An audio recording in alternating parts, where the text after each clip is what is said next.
As a responsible person with growing concerns for your privacy and personal liberty, you want to know where we're headed and what you can do about it. We ask the experts what you need to do to take prudent and responsible action to safeguard your family's wealth and well-being, and what basic first steps will help you to be aware and prepared. ReluctantPreppers.com. Welcome back, Reluctant Preppers. We have a returning guest tonight, one of our favorites, our activist farmer Joel Salatin, co-founder of PolyFace Farms in Virginia, is here with us again on Reluctant Preppers. Joel, welcome back to Reluctant Preppers. Thank you, Dunning. It's great to be with you. We love having you on here because it really gives us some grounded sense of a positive hope and a realistic experience, and kind of breaks us. You know, whenever you break the modern paradigm, it's almost as though you're a heretic, but you're saying things that we know inside already to be true, and it's almost like waking us up from a trance. And it's just so refreshing to go, yeah, that's what common sense. Why am I been having to do the stupid way all the way? So we just so grateful for you here talking to us about ways that we can improve the availability, accessibility, reliability, robustness, integrity, healthfulness of our food supply. As people want to get aware and prepared, they're particularly concerned about food. That's a given. It's one of the number one top priorities on a lot of people's lists. So if you could talk to us about why has local food come to the rescue when people are concerned about the fragility and the brittleness and the risks that are involved in being dependent on the long arm of the supply chain that leads us to our most of our meals in the modern world. What are some considerations that you would like people to think about and open up their minds about steps they can take to bring their food supply local? Sure. Well, it's a great question, and I think at the top it just needs to be said that no civilization that failed to be able to feed for itself has survived. And I mean, we say that as a civilization, but the same thing as you move down, to a state, to a locality, to a region. Whenever a region, a locality, fails to be able to feed itself, it obviously becomes very, very vulnerable. And we have this idea that our abundant supermarkets are indicative of just, bulging food supply. And they are if everything works smoothly. But, if you think about what it takes to get an item into the grocery store, a lot of things have to fall into place for that chain to occur. Many of the things that we get, of course, are from even foreign countries. And so that requires, obviously, a functioning merchant marine. It makes sure the longshoremen aren't on strike. And of course, this is assuming that the food is, not tainted or not pathogenic or toxic or whatever. And then, it goes into a warehouse. Well, in the warehouse, there are, mountains and mountains of stuff stored with people running around. I mean, even the threat of bioterrorism, of somebody tainting something in these mountains of food sitting there for months, by, being run by forklifts, nameless, faceless people, that then finally go on a truck and go across the country. Depends on, fuel, trucking, workable roads. All those things have to be in place. Finally gets to your grocery store, and of course, all the economy and employment and cash registers and all those things have to be working. So, the interesting thing is that today, I think the general rule is that any given city, any given locality only has 3 days of food on hand. And 3 days in any kind of calamity is actually not very long. And 100 years ago, if I went into your city and said, where's the food? Well, the food would have been in individual larders in homes. It would have been in pantries and root cellars and what was called the larder, which is, where all the dried goods and a ham hanging up and that sort of thing were stored. Today, most people have never even heard the word larder, don't even know what it means, and the food is out at the grocery store. Sounds like it's bad for your artery system and your heart. Yeah, larder. Yeah, it sounds like fat, doesn't it? And just look at what happens when there's a hurricane warning, a blizzard, an ice storm. I mean, the next thing you know, the TV crews are in there showing these empty shelves, and so this is actually the fact that we have exchanged our domestic larder for the grocery store down the street is not indicative of security and progress. It's actually indicative of almost a hubris, a faith in ourselves that we can, get along without historically normal procedures, and a faith in this system that somehow this system is magically going to make everything appear. And so while it's easy to think that we're in this new state of euphoric plenty, we're actually in a new state of unprecedented vulnerability, and that's important to understand, and vulnerability not just to volume, but vulnerability to tainting, to pathogenicity, to spoilage, to all these sorts of things, and this new language that we've all learned to say, these new words, Campylobacter, Listeria, E. coli, Salmonella, these kinds of things that weren't even in the lexicon as early as just 30 years ago, are now all over the place. So we haven't even addressed the vulnerability of that. And so the truth is that when a locality is completely dependent on outside sources for food, that is a vulnerable locality. It doesn't matter whether it's in Phoenix or in Bangor, Maine, or in Hong Kong, or your little town in Iowa. You can be surrounded by fertility, but you can't eat soil. So you have to eat what the soil produces. And if your locality is not producing edible stuff, then you're vulnerable. You mentioned the tainting that can happen in long-term storage.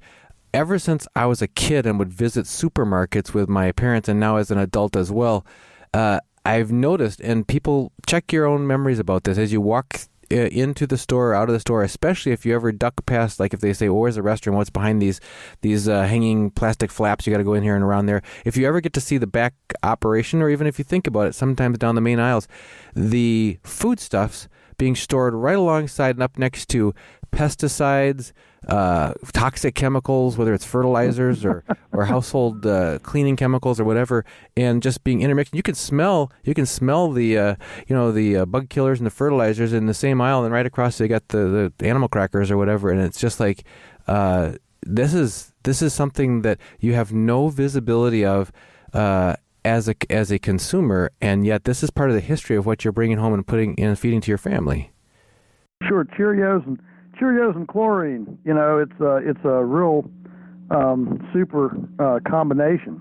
So the truth of the matter is, if this is a vulnerable, fragile system, how does local systems save us from that? And so, while it's true that if you live in Indianapolis, chances are your locality is not going to grow bananas and coffee. I get that. And there's always going to be trade. Historically, the spice trade, of course, dominated international trade for many years. Why? Because spices are extremely valuable, and a little bit goes a long way. so you can transport stuff that's that concentrated or valuable, but you can't justify sending watermelons and squash and things across the country. It's transporting too much water. The stuff is like hauling water across the country. So when I talk about local food systems, I'm not saying that you can't eat anything that's not available in the local area. But if you just brainstorm a minute and say, and just close your eyes and imagine going down your local grocery store aisles, and you say, what could be grown here? Within a radius of just say 50 miles. What could be grown here? And the truth is that the lion's share of everything in there, I do this exercise with people all the time when I go out and speak at foodie conferences and things, and I just have them yell out to me, and when at the end of the day, except for Kleenex and diapers maybe, and a few citrus and coffee, but all the grains, many of the fruits, and of course all of your dairy, all of your meat, all of your animal proteins, pretty much all the vegetables. This can all be grown locally, and it can be it can be you can actually know where this stuff is. So as an individual person, as a family, if you actually have a relationship with somebody in the community who's growing this stuff, when things go south, or if things went south, you would actually have something better than stampeding to the grocery, being another one of thousands of people trying to break in the doors and clean off whatever's in the shelves. You suddenly now can calmly go out and visit your farmer, or pick up the phone and give them a call, and how's your inventory? Are we okay? Blah, blah, blah. And especially if you've been buying in bulk, like a half a beef or a half a hog, and you have, some storage, some on-site storage, things like that. If you've been like canning some meat that doesn't require refrigeration, if the power goes off, whatever, these are things that a prudent person does.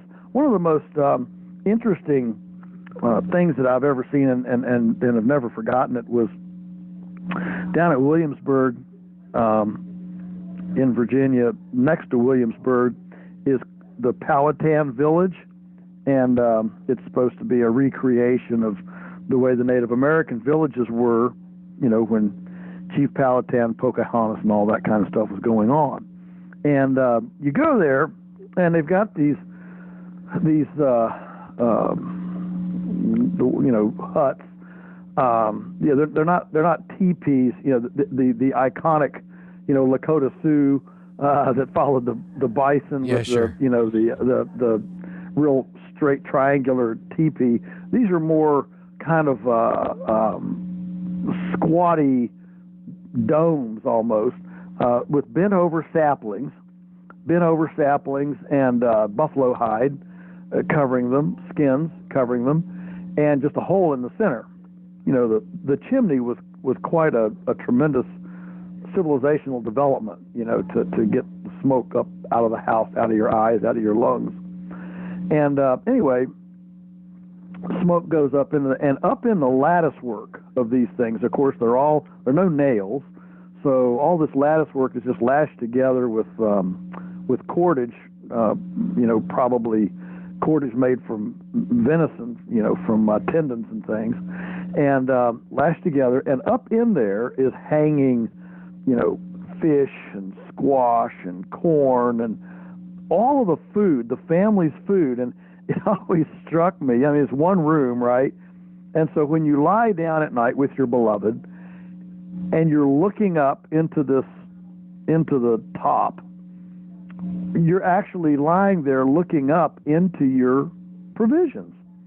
And, to me that evokes two emotions. One is a profound sense of dependency that my sustenance is I'm dependent on this. I'm very dependent on my ecology. I'm dependent on my surroundings here, what I can gather, what I can grow, what I can hunt, those sorts of things. So there's a tremendous dependency, but there's also the flip side of that is an incredible sense of abundance and provision.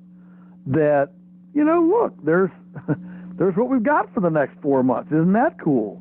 It's right there, right above our heads, and we're proximate to this bounty, this abundance that we've been provided for.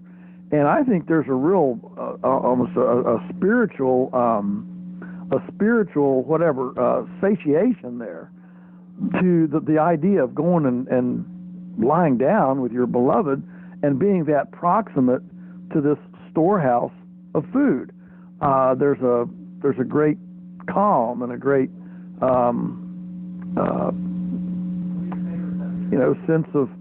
sense of completeness and satisfaction in that. And so I think the larder, rather than being some sort of an archaic thing, a larder is a powerful thing. In our house, I've written about this, but when Teresa sends me shopping, I don't go to the grocery store. She gives me a list. Bring up 2 quarts of green beans, 3 quarts of applesauce, a quart of pickled beets, and 1 of canned venison. And I go to the basement.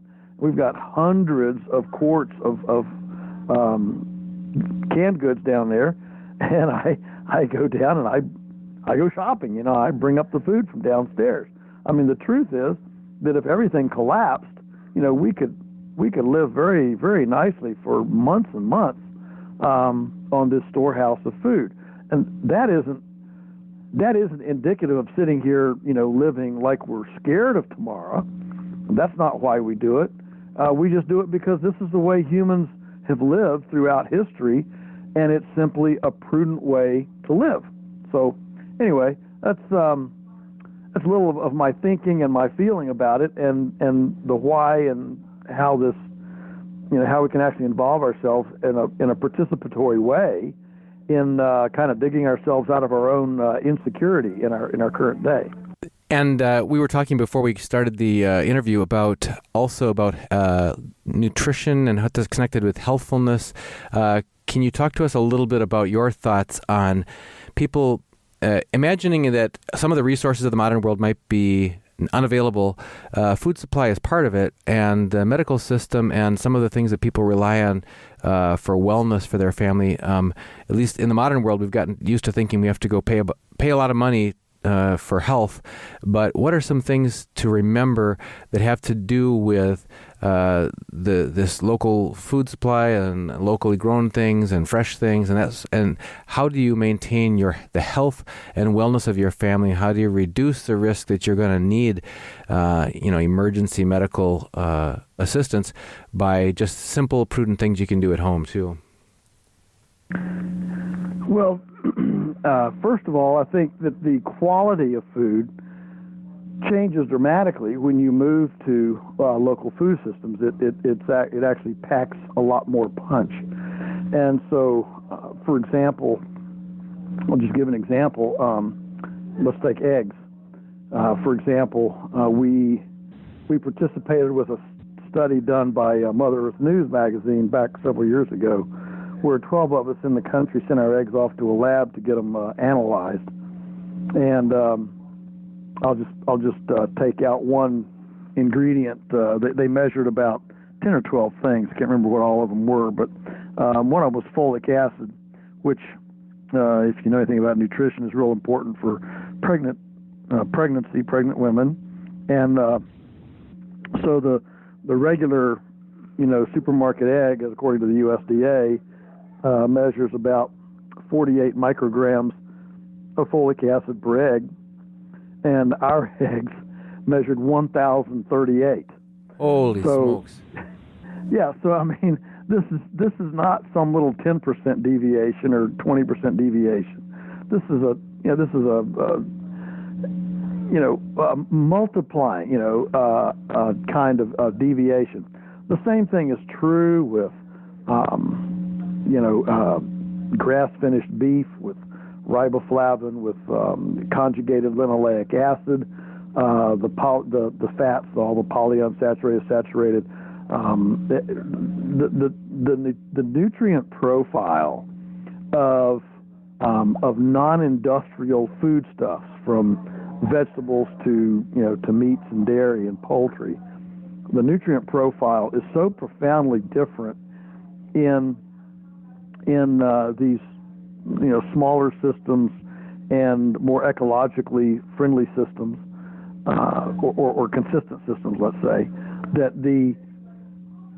the product doesn't even look like it's the same thing. And so when you're in a stressed situation, if everything's going great, and the NFL is still on the TV and the house is over your head and everything's hunky dory, some of these nutritional differences are not as essential.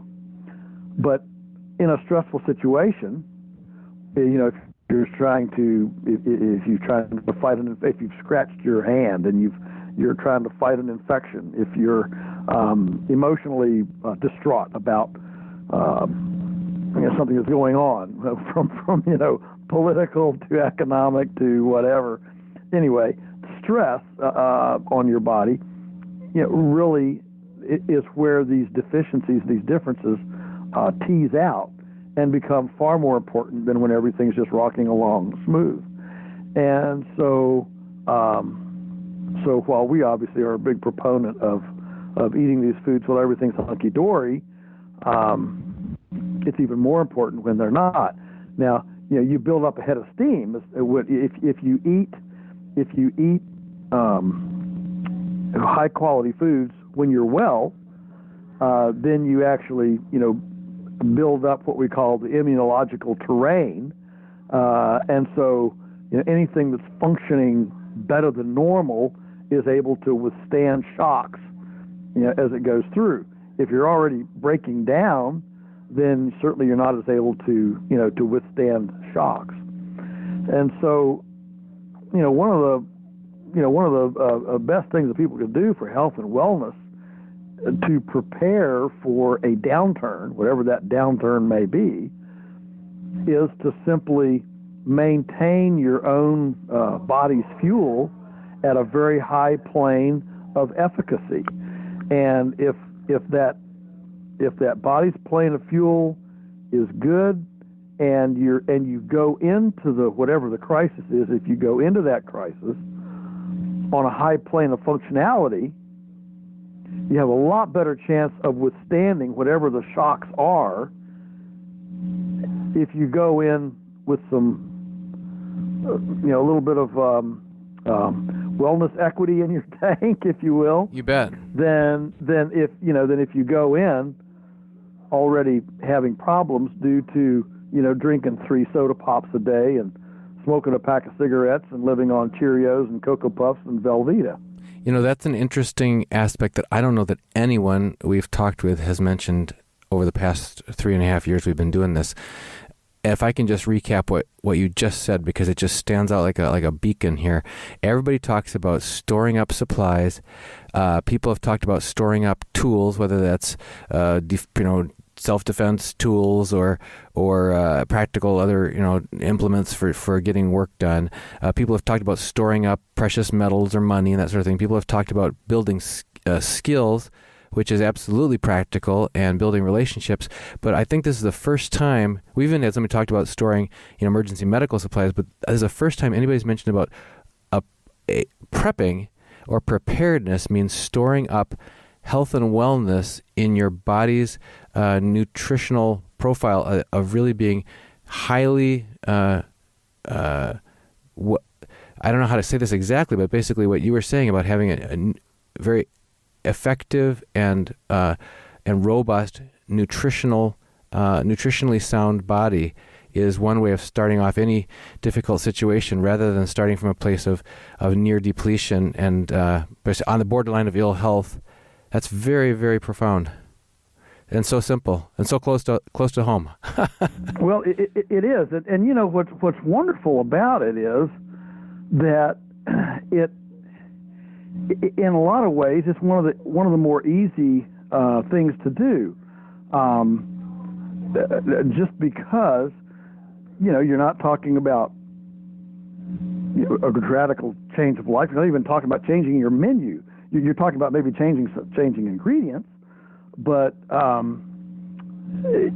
you're not talking about some of these other, going to a class to develop a skill set or whatever, and so when you talk about bang for the buck, or kick for the effort, I think that actually, creating wellness equity, storing that up in our body's, savings account, if you will, has got to be as good as any, preparation anybody could make for a downturn. Well, Joel, I think that we covered the main topics that we set out to tonight, as far as what are the advantages of local food, and how does the brittleness of the long distance supply chain, how can we do better than that? Is there anything on this topic that you think you'd like to add for our audience before we sign off? Well, I think the only thing that might be worth mentioning, we haven't really. I think in times past we've talked about things that you can do for yourself, but I can't help but just reiterate that here as we talk about local food. It's not just about going and buying local food and knowing your local farmer. It's also about doing for yourself what you can do. Now, some people, are in a situation where it's difficult to do much for yourself, but those who can, whether you have from a postage stamp yard to a front patio to a southern exposure on your house that you could build a little solarium on. I mean, this evening at dinner, we're in Virginia. Last week we were ice skating on the pond, and at dinner this evening we had fresh salad out of the garden that's under a double layered cloche. And we had 2 degrees last week, a couple of nights. It's like we were ice skating on the pond, but with this protective cover on it, the vegetables, the greens, the salads in the garden were not killed. No, they're not growing very fast, but they're not dead, and we're enjoying them right now. So there is a tremendous amount that a person can do when you really look at food and nutrition close to home and realize that this is not some pie in the sky out in the space thing, but actually something that's very, very practical. And when we realize that linked up to the practical aspect of storing up health, it becomes even more practical and yields more interest, more dividends than just buying local.